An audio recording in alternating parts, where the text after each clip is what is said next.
It's going to say, and all right, we're in. Good morning, Facebook. Welcome to, hey, I like that. That's good. Welcome to British, American yeah, British. That's right. Welcome to Live from the Garage. This is our third episode. By now, you probably know my name is Gary Grant, and on my right, I guess he's on my left, depending on what. He's on the left.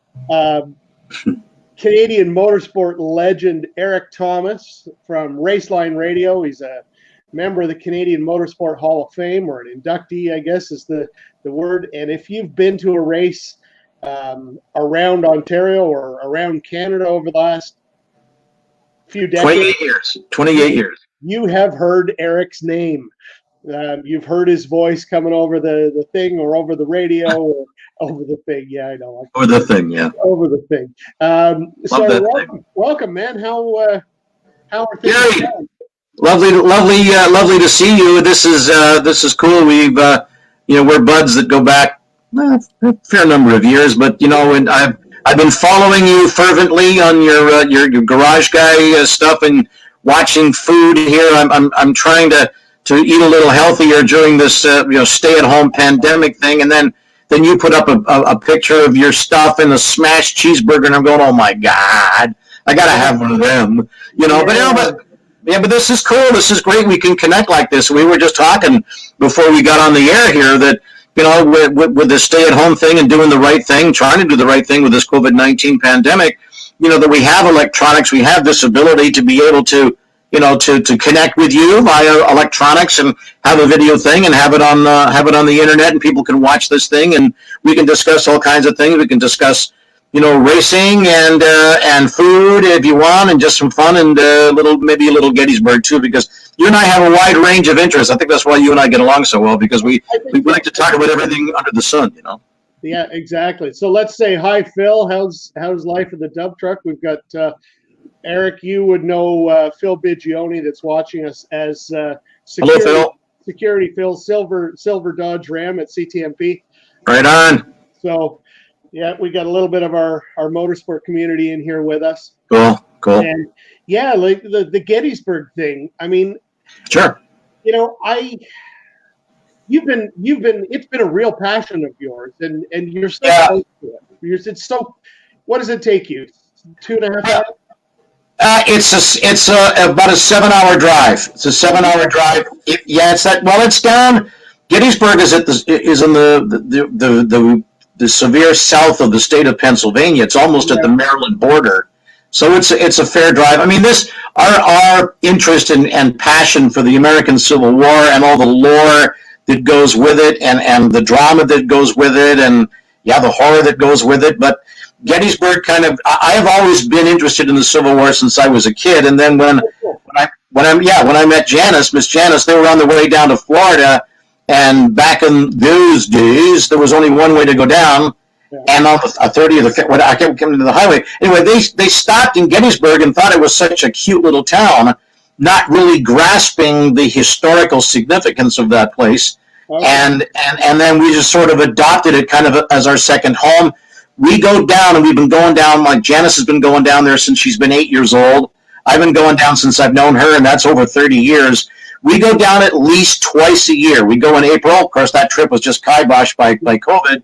And we normally go down as well in the fall, in November. And sometimes Janice and my daughter will go down on their own in the guts of summer, July 1, 2, 3 in 1863 when they fought that.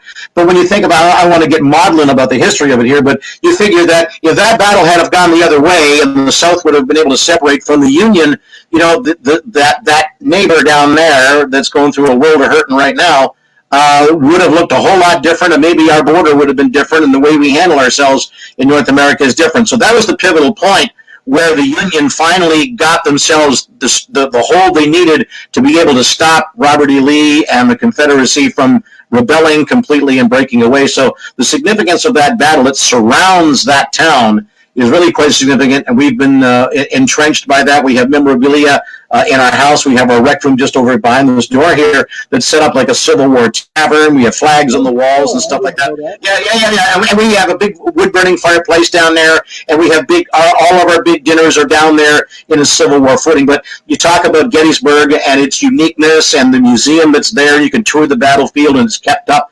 tremendously. The food there is phenomenal. You got a couple of places like the Farnsworth House that serves Civil War period fare, and then you've got the Dobbin House.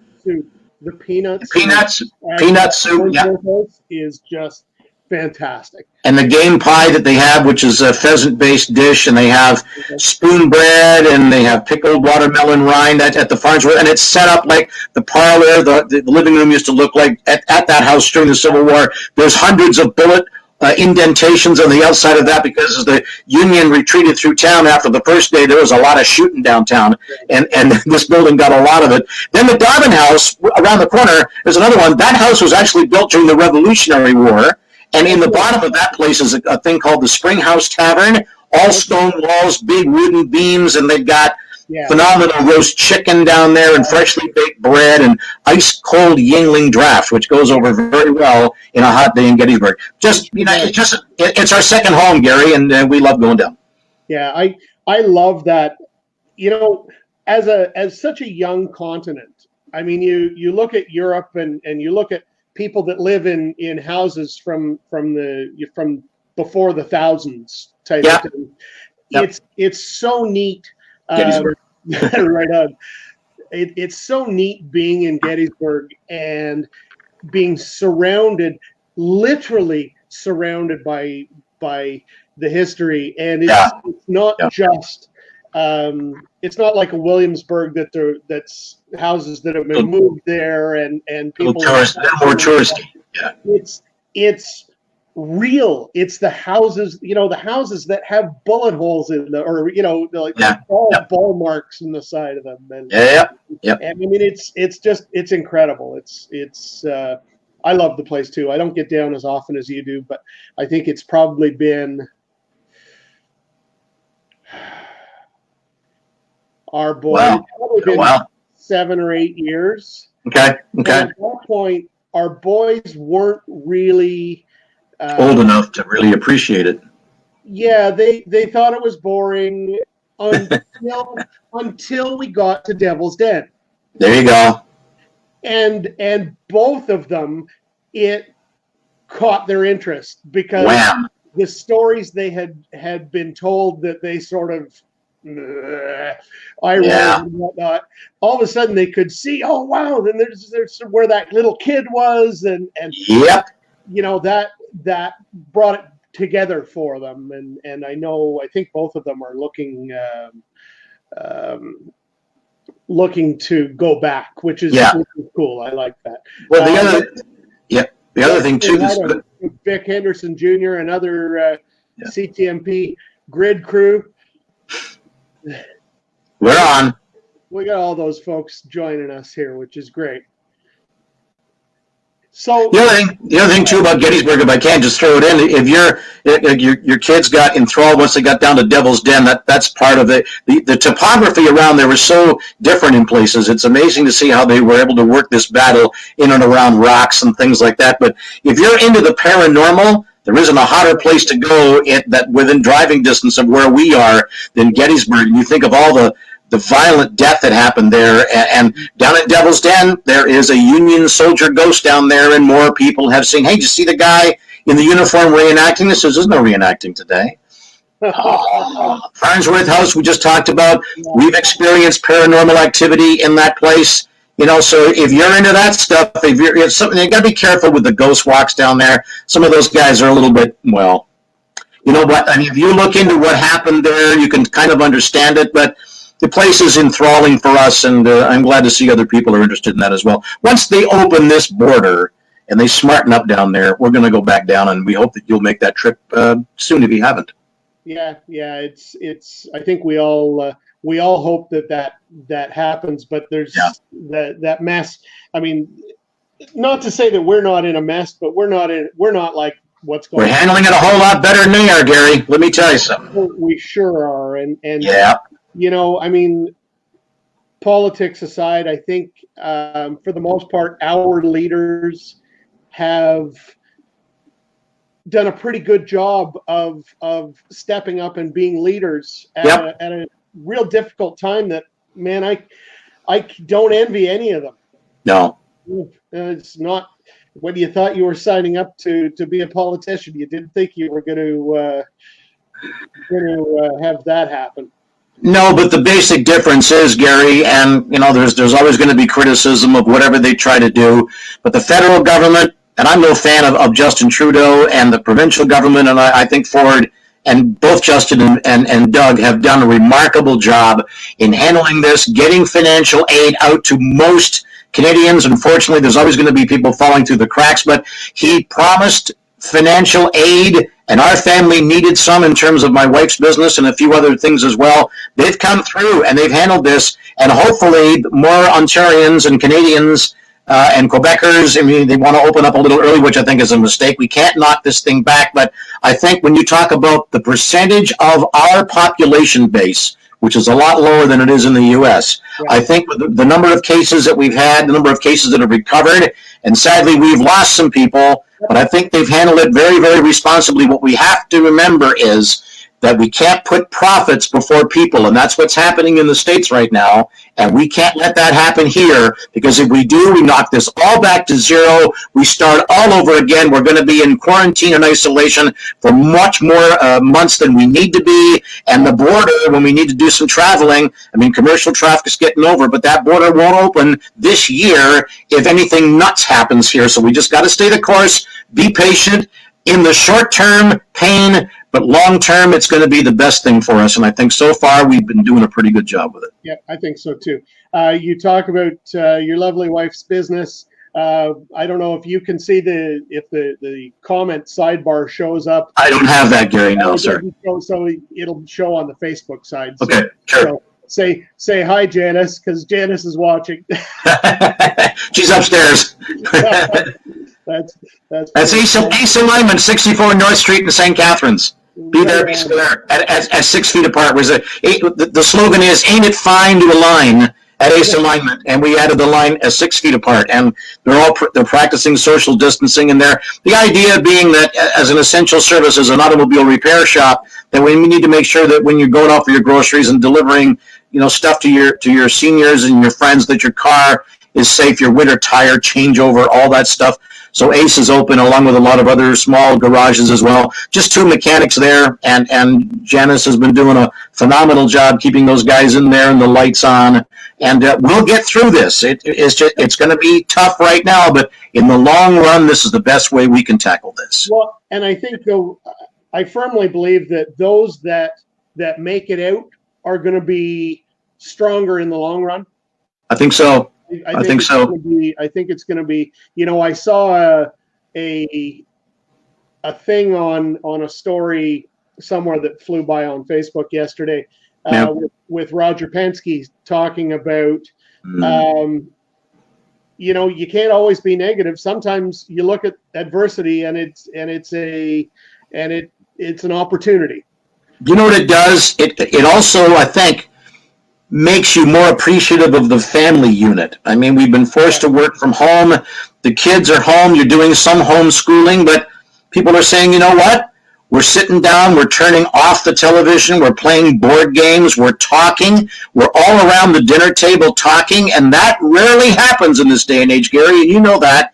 Families are getting to know each other once again. Even something as staying together and be careful how you do this, and I want to advocate, anybody not self-isolating, because that's the secret to getting over this thing. Yeah. Just getting in the car and just going for a short drive. When's the last time people said we just jumped in the car and went for a Sunday drive? Just go up in the country and just look around. Don't get out of the car. Don't congregate. You can do that safely. You can still do that legally. But families are discovering that again, and that's a good thing, that you're just, you're not so overwhelmed by both parents are out the door early in the morning, the kids are off at school, and their entertainment is an Xbox or a television or internet, whatever it is. They're starting to realize that, the family unit is kind of what holds us all together in the end, whether you realize it or not. And this this whole COVID-19 isolation thing is, I think, waking a lot of people up to that. Hey, you know what? The family's pretty important. So why don't we emphasize that? Yeah, exactly. So let's while we're talking about plugging things, let's what's the Raceline Cruiser at the moment? Well, the Cruiser is housed in how do I say this diplomatically? It's housed in process at Subaru. We've luckily enough, just to give us a little background here, and you want to sort of plug this over here, the Subaru logo there over there. The reverse, yeah. It's on the other way, yeah, right over here, yeah. And anyway, Subaru, God love them, have been with us all 28 years that the Raceline Radio Network has been on the air. We're syndicated on 15 major and medium market stations across the country, and we've been on the air 28 years thanks to our friends at Subaru Canada and General Tire, Continental, and Ocon Sin, and those guys jumped aboard a couple of years ago. They're with us 100%, all brand new shows during this. We have to do shows in pre-record mode, but we're getting new shows out there. Ron Fellows is coming on in a couple of weeks. Jimmy Johnson has been on with us, and we've had a few others as well, talking about how they're getting through this, and iRacing, which we'll talk about in a little while. But part of the Subaru plan, we also have either a WRX or a BRZ Cruiser that we letter up and we take to various racing events in and around, Southern Ontario, Western New York, and even into Quebec. And right now, with the dealerships closed, they're still open for business online. That message is still there with us. Thank goodness for Subaru and getting that message out there. There's a Cruiser waiting whenever we resume, Gigi. We'll get her back on the road again, Now, I meant to point this out. Notice my hat today. I noticed the hat. I did notice that. Yeah. There's a shout out to our Vehicle Dynamics group, Judd Buchanan. Judd Buchanan, our good bud. Yeah. He knows that I like this plaid sort of Canadian style hat. I think I've got about 5 of them now because every time I've seen them a little bit. They're good hats. They're good hats. Yeah. Yeah, they are. He keeps bringing me a new one. So. Well, good man. Yeah. Good man, Judd. Judd's so much fun. I mean, he's a good guy. This guy's been around motorsports forever and been around the autocross scene forever. Oh, yeah. And so it's great to get to work with him when we're doing events and work with him at the Tall Pines. Yeah, we work with those guys at the Tall Pines and everything of the rallies and everything. So yeah, and his son is a good guy too. We've done well, and his son Ian Buchanan. You and Ian have a lot in common through music.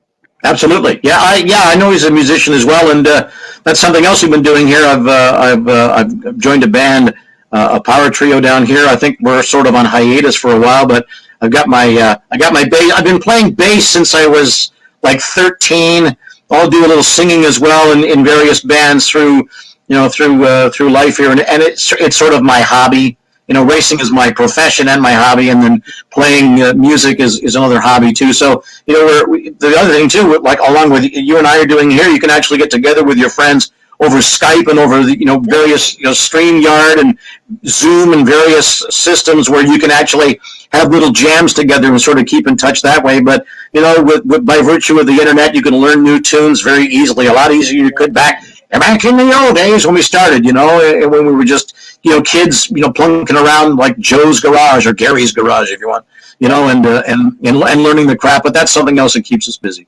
Yeah, no, it's true. So you alluded to it earlier, and what do you think of this iRacing, sim racing? Well, I mean, when you look at it, if you want to step back and be an old stuffed shirt, you can say, well, it's fake and it's a game, what have you. I think what it does, Gary, very, very importantly, that the other stick and ball sports cannot do and have not done, is it keeps the fans engaged with the sport. And it keeps the fans engaged with the drivers. It keeps the drivers engaged with each other.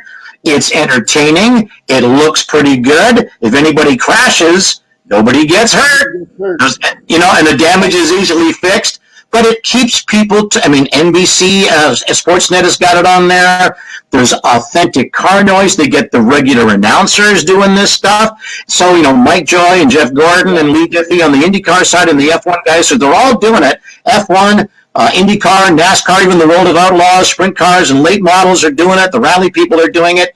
It keeps the fans engaged. I'm going to stay in tomorrow at 1 and watch the virtual race at Darlington and watch Jeff Gordon fly through the air with the greatest of ease, But it keeps people engaged with this game that the other games are not able to do. And in that, it's extremely valuable. You get logos on there. You do get some return on investment. Now the seeding starts on when these things get back on the racetrack for real, and you try to get at least the television element in there, because it looks like just about all of these series are going to get back going again without fans in the stands, which is going to be weird. But you know what? Again, doesn't matter where you are, who you are, or what your organization is. You cannot jeopardize people's health, and you can't govern that if people are close together at a racetrack. So if you're going to open, be very careful how you do it. But you're still talking about congregating race teams. You're still congregating television crews, staff at racetracks.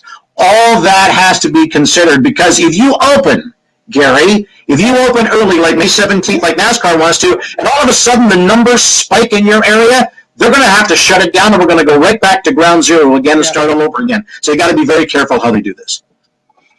Yeah, and I mean that effect. I mean, in the smaller picture, it affects everybody. Like it affects you and I. It affects the folks that are watching, because we're all people that are ground zero. And if they decide to go back to racing, because we've all got to be there in one capacity or another. Yeah, we do. I mean, talk about, do I go down to the media center at a race and sit there? Am I 6 feet away from the other guy? I mean, the race is closest at hand with the IndyCar guys is July 12th for the Indy in Toronto. I checked with those guys last week, and there's still nothing new. July 12th is the date for the Indy in Toronto, but they need at least a month to set that track up. And right now, non-emergency construction in this province is restricted, so they're waiting to see if we can't get into one of Doug Ford's phases to maybe allow construction to go ahead and assemble that race. But then what do? Do you run it without fans? Right? I don't know. I mean, it's fluid. It's all fluid. Like, when do you start selling tickets, right? Well, that's the thing. That's the other thing too. When does Savory Green start selling tickets for this thing? I mean, you've got people now that already have their tickets subscribed to. Do you fold them over to next year? What have you? Again, I'm as anxious to get back on the racetrack as anybody is, but I am not prepared to jeopardize anybody's health. And there's something else, Gary, I think we need to mention here. Is the fact of the matter is that in all these plans to get F1 refired July 5th at Austria, let's just talk about that for a while, without fans. You remember when they started or tried to start the season in Australia, Lewis Hamilton said, "Why are we here? We're not supposed to even be here." Vettel got on his plane and he left before they called it off. I haven't heard from the drivers in any of these series whether they want to get back at the racetrack and risk their health and their families by going to these places. They went to Darlington because they can drive there. They don't need hotels, but that's only part of it. What are the drivers thinking? The drivers are going to say, "Sorry, we're not showing up," and the show's over, gang. So they've got to make sure that the drivers are in on this and be very, very, very careful how they get back. Yeah, agreed. So let's have a little bit of fun here. Sure. You've interviewed like the best of the best. You've interviewed everybody. Well, just about. of the heroes, of the old school heroes. Yeah. Who was your best? Well, there's several that come to mind. I got to circle it back to Mario Gabriel Andretti, and I use his middle name with fondness, because being able to have access to Mario Andretti is like having a baseball radio show and being able to talk to Babe Ruth or to Lou Gehrig or Mickey Mantle or any of those guys. We're lucky, Gary, that it's still, despite the fact we're in 2019, 20 now.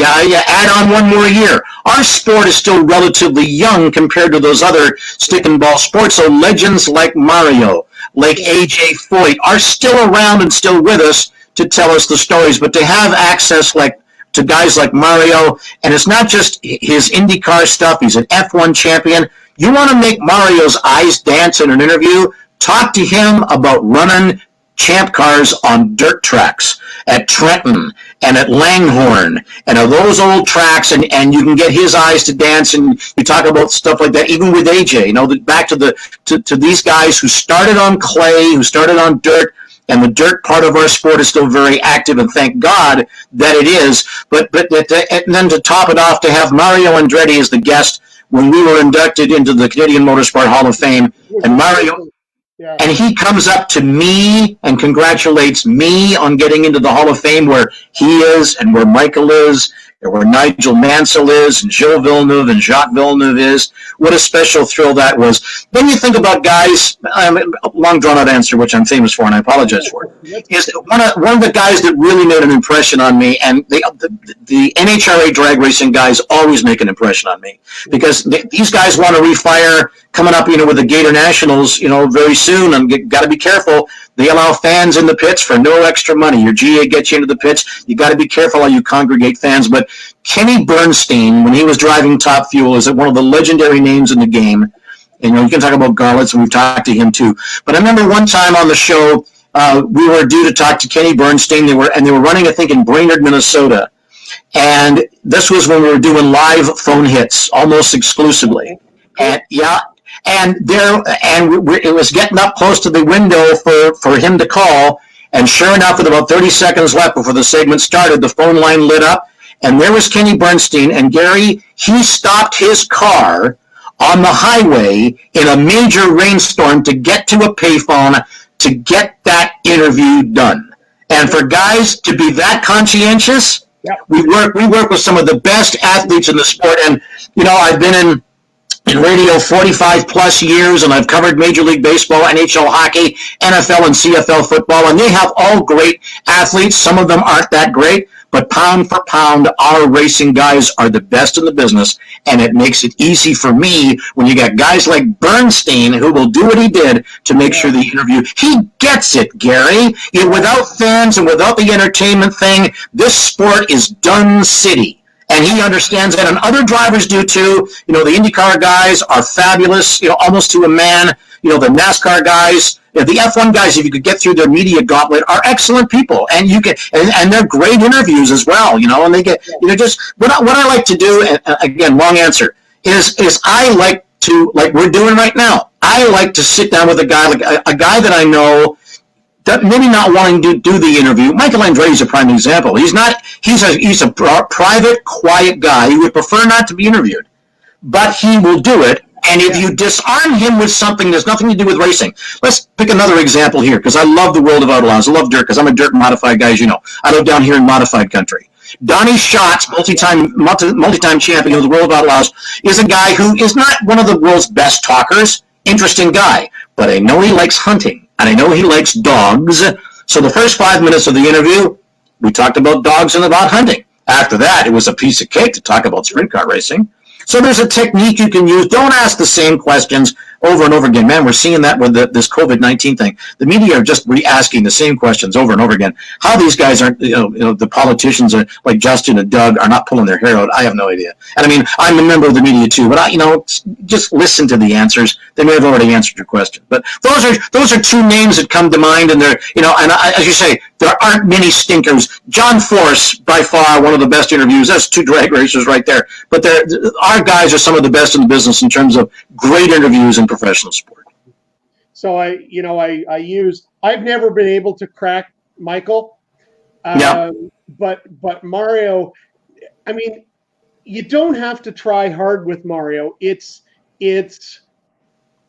better I find it's better once he knows you. Like with it. Once there's and Michael's the same way. Mike's the same way. Michael's the same way. And so Mario, I went through a couple of years where I actually interviewed him like once every 3 months, and it was almost getting to the point where he and I are face to face. It's like, so hey, how are you doing? What are we going to talk about today? Because we had covered all of it.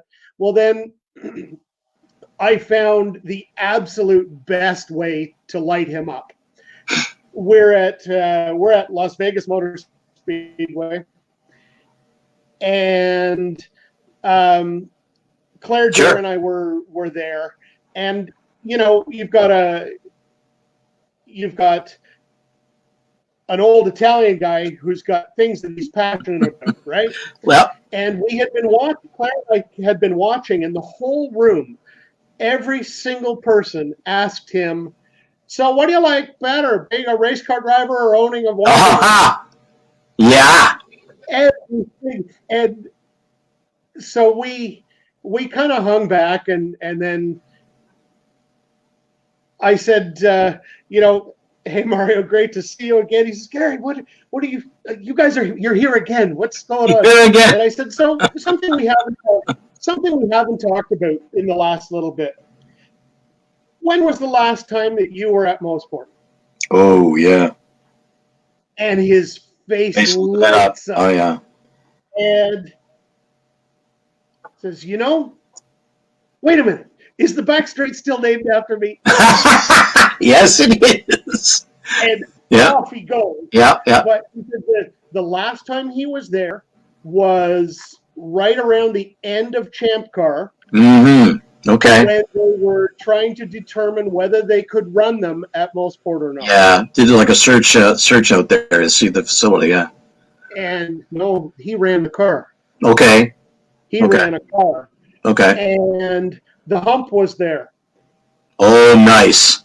Oh, He's flying. He's flying over the hump. Yeah. He was driving a lawn dart. A lawn dart. He said it was terrifying. 230 miles per hour, airborne. Yeah. And we decided, we can't run these cars here. No. Have you tried Mario's wine? It's excellent. It's very, very good. I have not had. Oh, it's fabulous. Opportunity. And I always ask him in interviews, how are the Veritos? He says, the Veritos are doing very well. The Reds are coming along very nicely. And again, we very much enjoy, that's my very, very terrible imitation of Mario. He likes that word again. But again, on my wall right here, I'm not going to turn this because if I do, it'll set everything. I've got the picture of that photograph at the beginning where Marco is about 7 in the Gapco sprint car, the Champ car. Mario's beside him. Michael is there. Mario's dad is there, and Jeff Andretti is in the photograph as well. When Mario does some tours when Mario does some tours at the Firestone stores, I go down and always interview him, and having him on the show is a treat. I got him to autograph it, and I got him to autograph a bottle of his white wine that we gave away a gift at my daughter's wedding, which was cool. So Mario is such a unique individual, and we're very lucky that he's around and still vital. And man, you can talk to him about anything, especially stuff on dirt, And he's one of the best guests we ever had over the 28-year life of Raceline Radio. Did you watch thanks, Mike. Welcome aboard. Hey, Mike. They did when they launched one of the Gran Turismo videos. Yes. For PlayStation, they included Mario's first dirt car. Nice. They did and it was shot by a team from Toronto. They actually created a life-size recreation of that car, like a replica of it. Neat. And they shot a video of the process, but then also shot video of Mario driving the car. Oh, cool. Because they needed that for the for all the data points and whatnot for creating the game. Right. And but they did this fantastic little short documentary of Mario in that car. So super cool. You should seek it out. It's worth watching. I love the story that Mario tells about when he first came, born in Montana, Italy, which is now part of Croatia. Okay. And he remembers when he first came to the United States, he says, the one thing that really disappointed me was the food. To me, it all tasted like cardboard. Yeah. The one thing I did like, though, was chocolate milkshakes. I really thought those were good. That's like, But he's so natural. He's so natural that way. Man. You nailed that. That's fantastic. Well, he's really, really good. And Michael is fantastic as well. And I got very friendly with him after. As you say, if he gets to know you, he's really good. And Marco is a good animated interview as well. And as we say, in the number of live interviews we've done at the Indy in Toronto, and having those guys come by our broadcast location, you don't get many stinkers. You really don't. And we're very lucky. We're very lucky that, having to interview these guys. We interview the stars on the show. We emphasize Canadian racing. Interview the stars, and you get very little pushback because I guess after a while, the luxury of being on the air for close to 30 years, they kind of know your face, and Eric, let's do that one, and away we go. So it worked. It's worked out well. You talk about them getting to know you, and one of the hardest when I was doing a lot of interviews, one of the most difficult ones was always AJ. And gotta get AJ in the right mood. Well, you know what? I discovered something. I had inadvertently pissed him off. He might squirt you with a squirt gun if you don't. Yeah. Well, I always, hey, Mr. Foyt, how are you today? He'd always just answer with a grunt. The best I could get out of him in any interview was, and that was about it. Well, then remember, 2-3 years ago, he was quite sick. And, yes, and he was. He might pass. And I'm walking through pit lane at the Rolex 24. Okay. And there's AJ sitting in the shade. Yep. And so I walked up and I said, hi, Mr. Foyt, really happy to see that you're here. Yeah. And he says, boy, something you got to learn. So my name is AJ. Stop calling me Mister. He's a Texan. You can get away with that. And then we talked for a half hour and had an actual conversation. Oh, nice, nice. So for years I'd been pissing him off by calling him Mister. Yeah. The other guy that we interfaced with at Indianapolis one time was the Newman Haas days with Mario. I think Nigel was that year was teamed with Mario, and Paul Newman was around, and I was waiting to go in and interview, I think, Mario, and I was standing out. Of course, it was pouring with rain that morning. I'm standing outside the door under an umbrella, and all of a sudden this head comes under the umbrella. I figure it's, some other media guy that I know, and I look up, and he looks down at me, and he says, "How's she go?" It's Paul Newman. "What are you doing out here?" I says, "I'm waiting to go inside." "Well, come on in out of the rain. You're going to get soaked out here, Right. And then I interviewed him once. On a conference call, and I had read somewhere that, of course, he was a pretty good darn racer himself. Rather than just being an actor, and being involved with Carl Haas and the IndyCar team for as long as he did. And I remember reading somewhere that if he had discovered racing before he discovered acting, he probably never would have become an actor. And I asked him about that, and there was about 2 or 3 second beat of silence to go, I've ticked him off. I said, what would you say to that, Paul? And he said, I don't know if you can swear in here.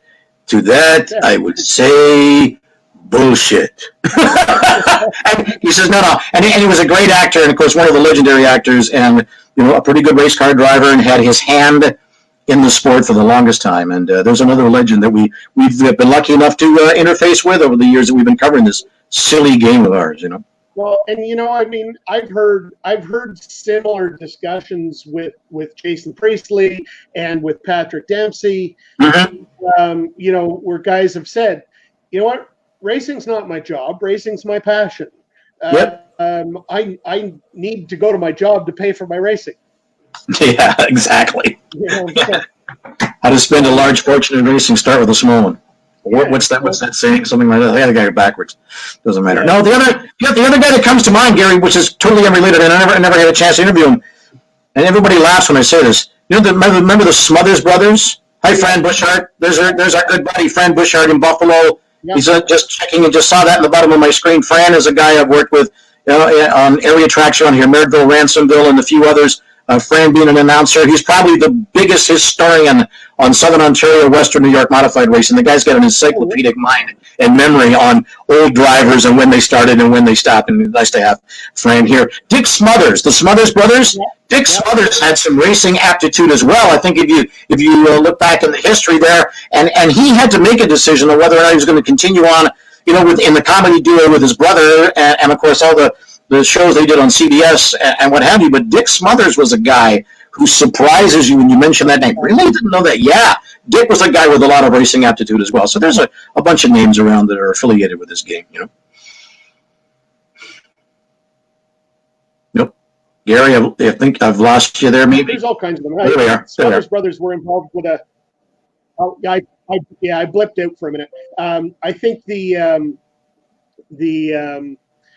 Smothers brothers were involved with a Corvette at some point, and I think they had a Can-Am car. Sports car racing, and I think they dabbled around with some of the teams that were involved in the 24 Hours of Le Mans and the 12 Hours of Sebring. I think he was involved with some teams back in those days. He played an upright bass, a double bass, so he's a good guy.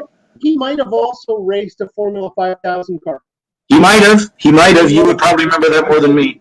I think, yeah. But yeah. There's so much neat stuff there, right? And yeah. So something I saw on Twitter this morning that, you know what, I think is relevant to that. Sure. Is what retired star do you think could suit up today and go out and still win? We just saw Jeff Gordon. Yeah. I wouldn't put it past him. I don't want to repeat the guy's name too often. Do you stop Mario in the cockpit of a car? Do you think he'd let up? Nope. He'd probably murder things, man. He'd probably get in there and scald you. Fearless to this day. And if you see the guy, he is still in tremendous. He's built like Barney Rubble. He's a powerful little dude, little small guy, little short arms and legs, strong as an ox. Yep. You could probably put him in a car and he could probably surprise the heck out of you, and I wouldn't be surprised if you could do that. There's just a name to mention. I'm trying to think of some other guys around that are now retired. I think if we put our friend Ron in a Trans Am on any track, well, the itching to race always happens. I just had Ron on the show. We're going to have him on the show again because he's been appointed to ASN and the FIA spokesman for Canada, along with Francois Dumontier. We'll talk about that in a second if we have some time here. But Ron, every time we get into the 24 Hours of Daytona, which of course he won with the Corvette team, he was a class winner multiple times. 24 Hours of Le Mans, the absolute best road racer this country has ever produced. I'm proud to say a fellow Canadian Motorsport Hall of Famer. That guy could race tomorrow. He's got the racing school. Put a helmet on him. He's still in great shape. Stick him in there. Next thing you know, where would he start? Well, maybe he qualifies like 10th, 11th. Next thing you know, he's in the top 5. Then he's in the top 3. And he wouldn't surprise me at all. Ron's a guy who could jump in a car tomorrow and have at it and not surprise you at all how good he would be. Yeah. So the last Trans Am race that happened at CTMP was. Let's go back. I think it was the year that he and Carlo bought the place. Mm-hmm. And the previous year, Kenny Weldon won the race in Jim Durhag's Trans Am car, whatever, the orange palm. The orange one, yeah, easy to see. And so then Ron runs the car and quite literally runs away from the field. We talk about the and I've asked people this on many occasions, and I'll ask you afterwards. We talk about the depth of talent that we had through the 80s and 90s from Ontario. Just in Canada, period. From Ontario. The depth of talent was unbelievable. And so at that particular race, Ron started and literally ran away from the field. And he, at the midway point, he caught, and now my name, talk about something else will come here. Just keep going. Red car, brunette. Doesn't matter. who just keep talking. Don't come to you. So Ron catches her. Yep. And she's running second. And then he just drove around for the rest of the race behind her. And then I was shooting under the bridge on the back straight, like coming into 8. Yep. And I could see the last 3 laps when Ron downshifted just before the bridge or just at the bridge, the car would do a little bit of a jump. Bit of a tail tip. Little jump. Yep. He's got a tire going down. And so he wins the race. She doesn't catch him. I get to pit lane, and I think it's the left rear is flat, like completely flat. And there you go. Talking to Ron, ever the class act, he said, "There's no way I was going to lap her. Like I'm not going to, at my own racetrack, go out and lap the entire field. I'm not lapping second place. That's not cool." No, and that's Ron all over, isn't it? That's Ron all over. Yeah, exactly. But then, even still, 3 laps with a flat tire, she couldn't catch him. Like, oh. And so here's my question, and I don't know that there is an answer, but were we just that much better than everybody else? And when I say we, I mean our circle of colleagues and friends. Yep. Ron, his brother, Rick By, Chris By, Richard Spenard, Robin Buck, Kenny Weldon, all of those guys who've gone on to greater things in the sport. Sure. And when they go back to their original, the playground, so to speak, still, guys in their early 60s are still faster than the current crop of stars. Was it something in the water? Why did we have such a great group? Yeah, that we're so much better. You're breaking up a little bit, Gary, but I think I got the gist of it. I remember interviewing Emerson Fittipaldi one time, and I asked him he actually asked me that question. He says, "Erik, why are there so many talents in Canada? But your country has so many good guys. Why are they so good?" And I think for the size of the population, and I say this because it's still valid, auto racers make up one of the best all-around international sports contingents this country has. And that's still to this day. We have our Olympic teams and our hockey players and our tennis players certainly are outstanding internationally, but our race car drivers, and I think that's due to several things, and Ron and I have talked about this a lot and Paul Tracy and all those guys involved with it, is the simple fact is that back in their formative days, back in the 60s, in through the 70s, they had excellent series and excellent facilities to learn on and run on. And that includes, most part of the time, Canadian Tire Motorsport Park, Saint-Jovite, Mont-Tremblant, all those places, great tracks to learn, and not just on the road racing side of it, but also to the dirt track guys down in the Niagara area. You have 3 excellent tracks down in this area, maybe 4 if you want to include Oshwegan now, all have been around. Like Merrittville is trying to start their 69th consecutive season of operation. Ransomville just across the river, which was the 2 tracks there, Merrittville and Ransomville, co-owned by Miss Janice's dad, Kurt Ewell, back in through the 70s into the 80s. You had all these great dirt tracks around in close proximity, so there was a lot of venues, a lot of tracks around, Gary, that you could learn on from the time you could sit beside or behind a steering wheel when you were a kid up through the years. So you didn't have to travel hours and hours and hours away from where you lived to learn your craft. And that was, I think, a secret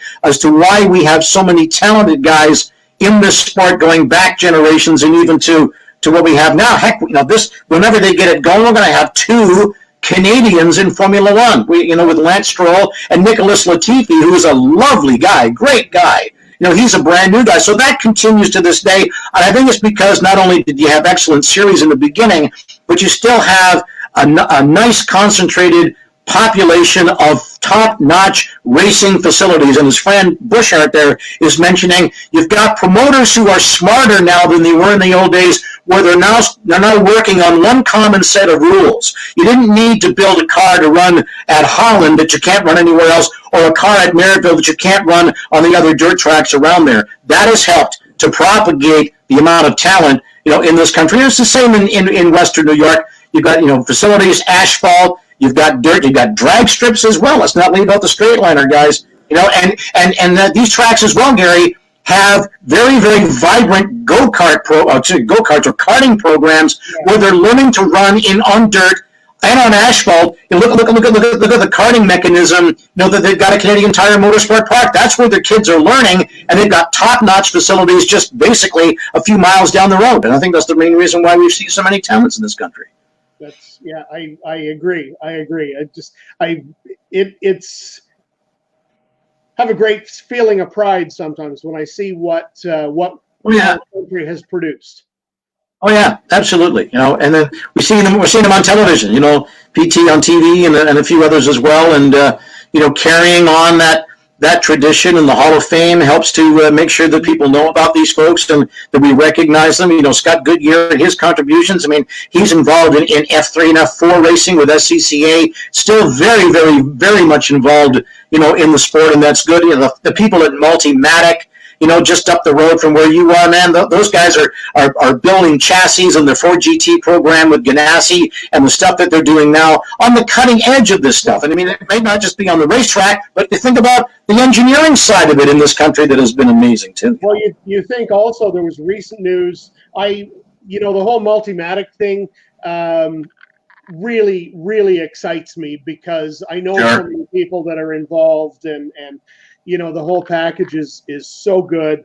There was recent news that they have taken over the Mazda Motorsports prototypes program.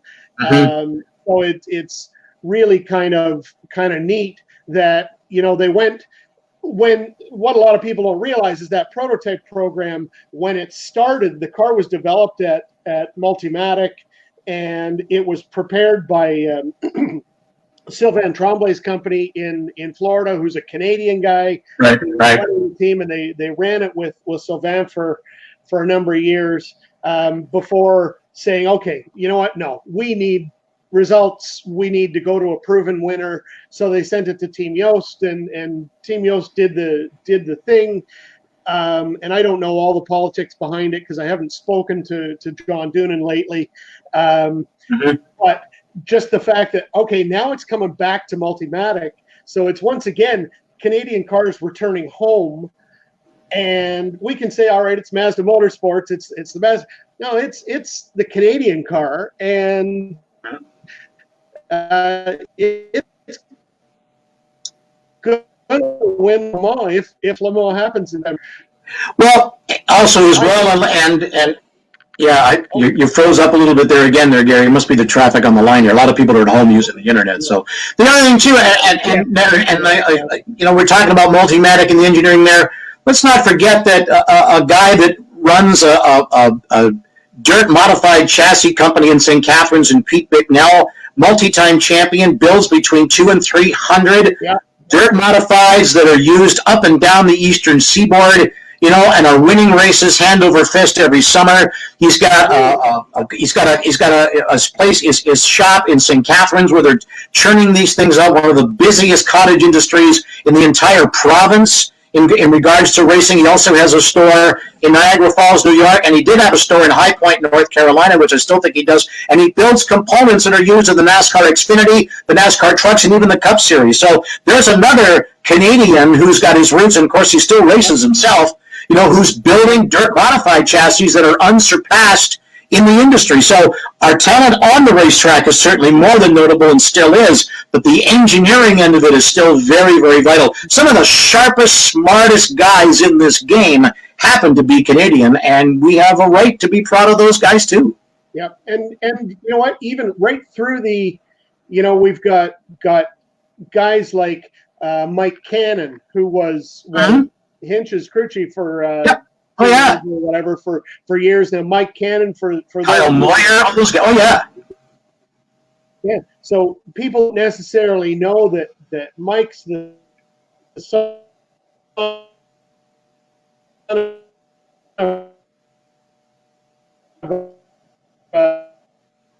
I think we've lost you a little, Gary. Keep talking.